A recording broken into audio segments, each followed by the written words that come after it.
इसका जवाब इतना आसान नहीं है, लेकिन इस बड़े से एक्सप्लेनेशन के बाद अपन समझते हैं। आपने कभी सुना होगा कि कोई फलाना व्यक्ति पागल हो गया है, मेंटल हो गया है, कोई साइकेट्रिक इलनेस चालू हो गई है, उसको मैनेज करने में बहुत दिक्कत आ रही है, गुस्सा करता है, मारपीट करता है, चीजें तोड़ता है, रोता धोता है, सोता नहीं है। इस प्रकार के अनेक लक्षण उसमें पाए जा रहे हैं।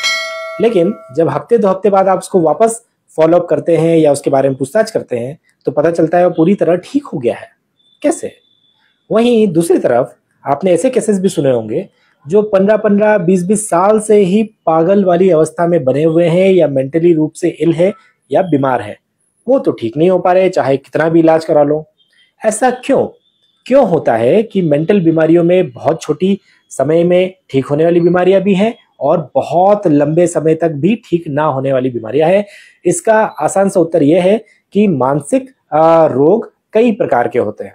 उदाहरण के तौर पे शारीरिक रोग, है ना। अब शारीरिक रोग आप मान लीजिए लीवर या किडनी के रोग, ये बहुत प्रकार के हैं। कुछ ऐसी चीजें जो छोटे समय में ठीक हो जाती है, कुछ चीजें बहुत लंबा समय ले लेती है, या कुछ चीजें कैंसर में, सिरोसिस में परिवर्तित हो जाती है और ठीक ही नहीं होती। वैसे ही मानसिक रोग भी हैं। क्यों ऐसा? क्योंकि ये अपने ब्रेन में उत्पन्न होता है। ब्रेन में हर चीज के लिए न्यूरोकेमिकल्स होते हैं। न्यूरोकेमिकल्स मतलब कि रसायन, मतलब कि ऐसे द्रव या ऐसे सब्सटेंसेस जो अपने मन में अलग अलग इमोशंस, अलग अलग भावनाएं, अलग अलग शक्तियां अपने को महसूस करवाती है।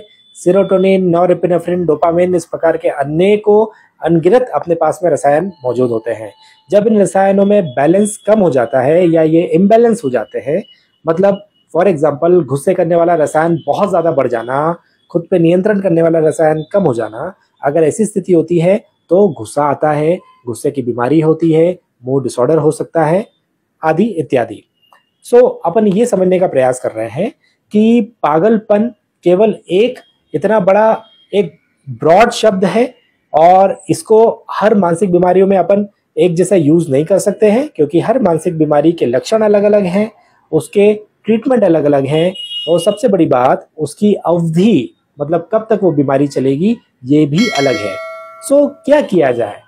ये कर सकते हैं, जो भी किसी को मानसिक लक्षण आ रहे हैं, आप सबसे पहले उन्हें मानसिक स्वास्थ्य एक्सपर्ट के पास लेके जाइए, उन्हें डायग्नोज कराइए। डायग्नोज मतलब कि निदान होना जरूरी है कि उसको क्या बीमारी है, किस प्रकार का ट्रीटमेंट चलेगा, ये चीज समझिए और उनकी गाड़ी आगे बढ़ाइए।